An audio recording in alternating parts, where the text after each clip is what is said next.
Hello everyone, I welcome you all to my channel called study portal. Study portal में आपका स्वागत है। My name is Shivam. I hope you all must be fine. Friends, in this video we are going to discuss some most essential English words which will be very beneficial for various sorts of examination like SSC, IBPS or UPSC, and you can also use these words with your friends and relatives. Friends, this video will be explained in Hindi language. There will be 10 words and I will tell you few antonyms and few synonyms, so ultimately it will become a collection of 50 words.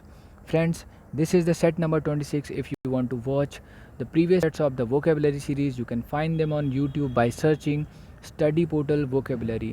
So without further any delay, let's begin the video. हमारा पहला word है परवर्स। परवर्स होता क्या है? इसका मतलब होता है कोई ऐसी ऑकवर्ड सिचुएशन या अजीब सी सिचुएशन, या फिर कोई ऑकवर्ड पर्सन भी हो सकता है जिसे हमने पहले कभी ना देखा हो, यानी जो अननेचुरल होता है, नेचुरल नहीं होता है, उसे हम परवर्स कहते हैं। ठीक है, यानी ऑकवर्ड कहते हैं। इसके सिनोनिम्स देखते हैं। कॉन्ट्रेरी। कॉन्ट्रेरी मतलब होता है अपोजिट टू द नेचर, यानी जो नेचर के अगेंस्ट होता है या नेचर के जैसा नहीं होता है वो कॉन्ट्रेरी होता है, यानी वो भी ऑकवर्ड होगा, अजीब होगा, वो हमने पहले कभी नहीं देखा होगा। ठीक है, और डिफ़िकल्ट हो जाए कोई कठिन चीज़ या जिसे समझना कठिन हो जाए। एंटोनिम्स देखते हैं। एकोमोडेटिंग। एकोमोडेटिंग होता क्या है? एकोमोडेटिंग होता है जो हमें क्या करे, जैसे हम अपने कमरे में पेंटिंग करते हैं सपोज़, और रेड के साथ हम क्या कर रहे हैं, ब्लैक अगर हम रेड के साथ यूज़ करेंगे तो क्या वो एकोमोडेटिंग होगा? बिल्कुल भी एकोमोडेटिंग नहीं होने वाला, वो परवर्स होगा, यानी बड़ा सा अजीब लगेगा, बहुत ही फिसी लगेगा, पेक्यूलियर लगेगा, बिल्कुल अच्छा नहीं लगेगा, यानी नेचुरल वो बिल्कुल नहीं लगने वाला।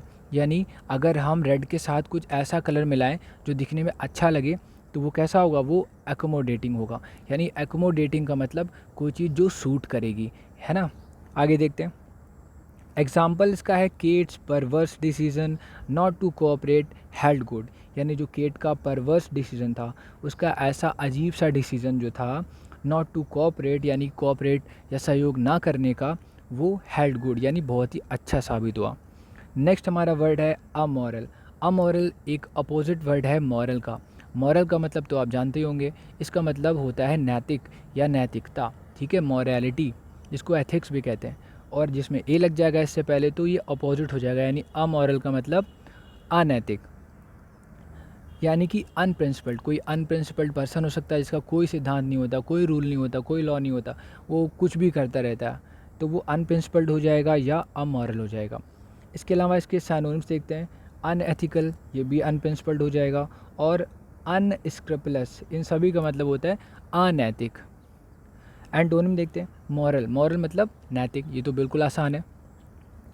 एग्जाम्पल है he has an amoral attitude towards everything in life. यानी कि उसका एटीट्यूड कैसा है, अमॉरल यानी अनैतिक उसका एटीट्यूड है टुवर्ड्स एवरीथिंग इन लाइफ, यानी लाइफ की हर चीज़ के लिए उसका एटीट्यूड कैसा है, अनैतिक है, यानी अच्छा नहीं है। हमारा थर्ड वर्ड है फैसिलिटेट। फैसिलिटेट मतलब होता है कोई भी चीज़ को अच्छा बनाना, यानी पहले से ज़्यादा बेटर बना लेना, उसको कहते हैं फैसिलिटेट करना। यानी कि ईज़, थोड़ा सा आसान कर देना, जो चीज़ पहले से कॉम्प्लेक्स है, डिफ़िकल्ट है, उसे हमने फैसिलिटेट करके अच्छा कर लिया या आसान कर लिया।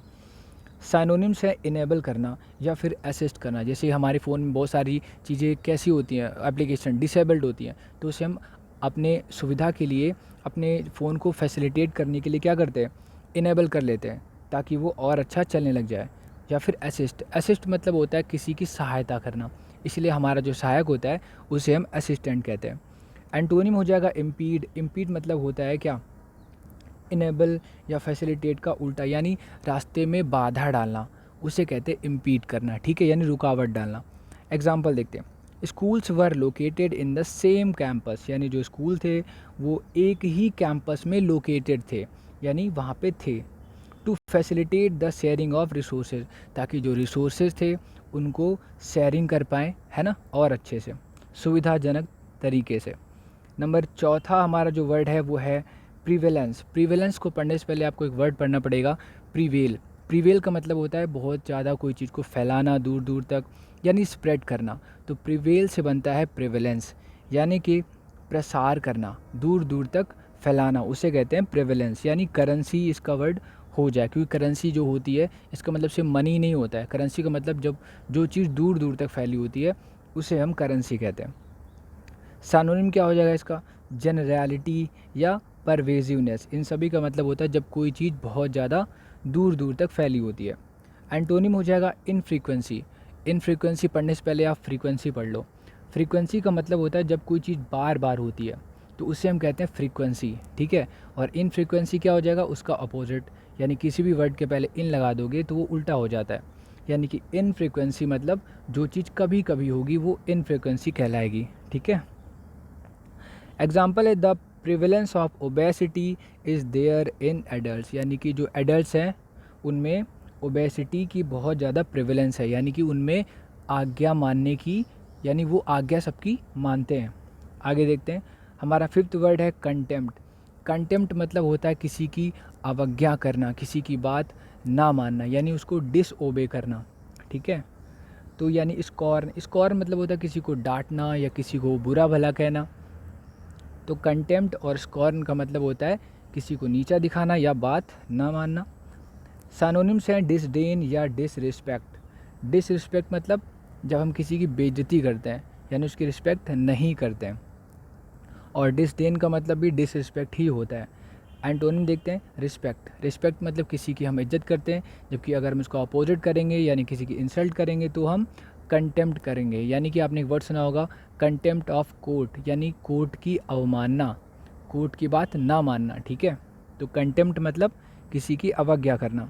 एग्जाम्पल देखते हैं, Pamela stared at the girl with total contempt, यानी जो पमेला थी उसने एक गर्ल को स्टेयर किया, यानी उसे घूरा, विद टोटल कंटेम्प्ट यानी बिल्कुल इंसल्ट के साथ। हमारा नेक्स्ट वर्ड है ट्रायल। ट्रायल का मतलब होता है परीक्षण करना, टेस्ट करना। जैसे बोलते हैं ना कि ट्रायल चल रहे हैं अभी, यानी टेस्टिंग चल रही है। जैसे अभी कोविड-19 चल रहा है तो उसके जो इलाज के लिए, वैक्सीन के लिए क्या चल रहा है? टेस्टिंग चल रही है या फिर ट्रायल चल रहा है। साइनोनिम हो जाएगा ट्राई आउट, यानी अभी उस चीज़ की कोशिश की जा रही है, यानी ट्राई आउट या फिर एक्सपेरिमेंट चल रहा है, ठीक है। एंटोनिम हो जाएगा प्रूवन। जब कोई चीज़ अभी प्रूवन नहीं होती है, अभी वो क्या होती है? ट्राई की जा रही होती है, अभी कोशिश की जा रही होती है, या फिर उसका ट्रायल चल रहा होता है, टेस्ट चल रहा होता है, तो वो एक्सपेरिमेंट कहलाता है। जबकि जब एक्सपेरिमेंट पूरा हो जाता है और सफल हो जाता है तो वो प्रूवन हो जाता है, ठीक है। एग्जाम्पल हो जाएगा clinical trials must be verified the truth, यानी कि जो क्लिनिकल ट्रायल्स हैं, क्लिनिकल टेस्टिंग जो है, must be verified the truth, यानी कि वो क्या करेगा? सच्चाई को वेरीफाई करेगी। नंबर 7 वर्ड है इरेडिकेट करना। इरेडिकेट मतलब होता है किसी चीज़ को जड़ से उखाड़ देना, यानी कि बिल्कुल समाप्त कर देना, बिल्कुल उसका कोई भी पार्ट ना बचना, ठीक है। तो इरेडिकेट मतलब होता है मिटाना या फिर get rid of. Get rid of मतलब होता है किसी से छुटकारा पाना, किसी से बिल्कुल निजात पाना। सानोनिम हो जाएगा एलिमिनेट करना। एलिमिनेट मतलब होता है जैसे कि 10 लोग आपके पास हैं और हर राउंड में एक बंदा क्या हो जाएगा? एलिमिनेट हो जाएगा, यानी कि वो बाहर निकाल दिया जाएगा। डू अवे विद या फिर किसी से दूर रह के काम करना, इसका मतलब डू अवे विद। एंटोनिम हो जाएगा इम्प्लांट। इम्प्लांट मतलब होता है आप जब कोई चीज़ लगाते हैं या निर्माण करते हैं या प्रोडक्शन उसका करते हैं, उससे हम कहते हैं इम्प्लांट। तो इरेडिकेट मतलब होता है किसी चीज़ को मिटा देना, और इम्प्लांट मतलब किसी चीज़ की शुरुआत करना या उसका निर्माण करना। एग्जाम्पल देखते हैं, this disease has been eradicated, यानी कि ये जो डिसीज़ है, ये जो बीमारी है, इसे इरेडिकेट किया जा चुका है, यानी मिटाया जा चुका है। अगला वर्ड है रिप्रेसिव। रिप्रेसिव होता क्या है? रिप्रेसिव मतलब होता है जब किसी को ज़बरदस्ती उससे ज़्यादा काम करवाना, उसको कम पैसे देना। जैसे कि फैक्ट्रीज़ में होता है, लेबर से ज़्यादा काम करवाते, लेबर से ज़्यादा काम करवाते, उनको बहुत ही कम पैसे देते हैं, बहुत ही कम वेजेस देते हैं, मजदूरी देते हैं। तो उनकी जो पॉलिसी है वो रिप्रेसिव हो जाती है। जैसे कि अंग्रेज़ों ने इंडियंस के साथ किया, गुलाम बना के रखा, तो उनकी पॉलिसी कैसी थी? ऑपरेसिव थी या फिर रिप्रेसिव थी। इन सभी का मतलब दमनकारी नीतियाँ, ठीक है। साइनोनिम्स हो जाएगा अथॉरिटेरियन। अथॉरिटेरियन मतलब जब पूरी पावर एक ही आदमी के हाथों में हो, यानी तानाशाही जिसको कहते हैं, तो वो यहाँ पे अथॉरिटेरियन हो जाएगा। और डेस्पोटिक मतलब भी सेम होता है, यानी कि तानाशाही करना, सारी पावर एक ही इंसान के पास।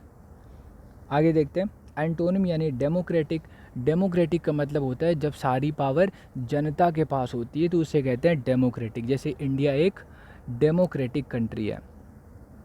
आगे देखते हैं एग्जाम्पल इसका, ए रिप्रेसिव रिजीम वॉज अप्रूव्ड, यानी कि एक ऐसी रिजीम मतलब होता है किसी का शासन काल, जैसे कि बाबर का शासन यानी बाबर रिजीम या फिर अकबर की रिजीम मतलब होता है किसी का कार्यकाल।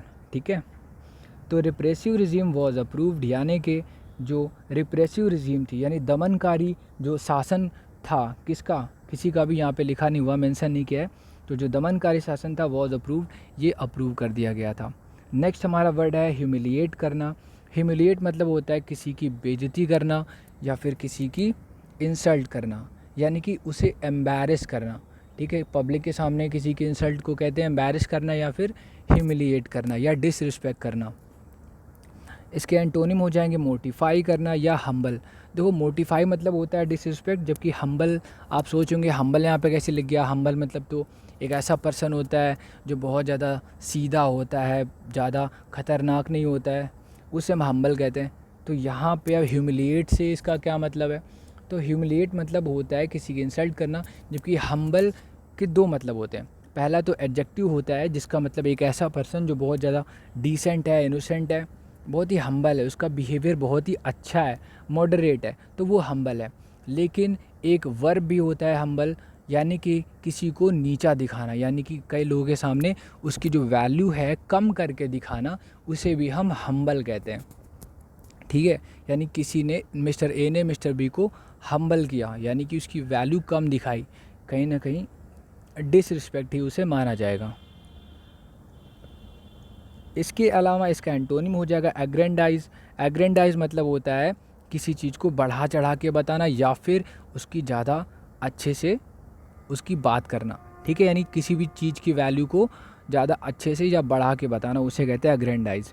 एग्जाम्पल देखते हैं, he got humiliated me in front of everyone, यानी उसने मुझे बेइज्जत किया सभी के सामने।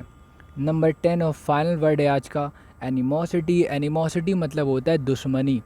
ठीक है, एनिमोसिटी या एंटीपैथी। आपने एक वर्ड सुना होगा सिम्पैथी। सिम्पैथी जब आप किसी के साथ होते हैं, आप उसका सहारा बनते हैं, अपनी सिम्पैथी उसे दिखाते हैं, जबकि सिम्पैथी का उल्टा होता है एंटीपैथी।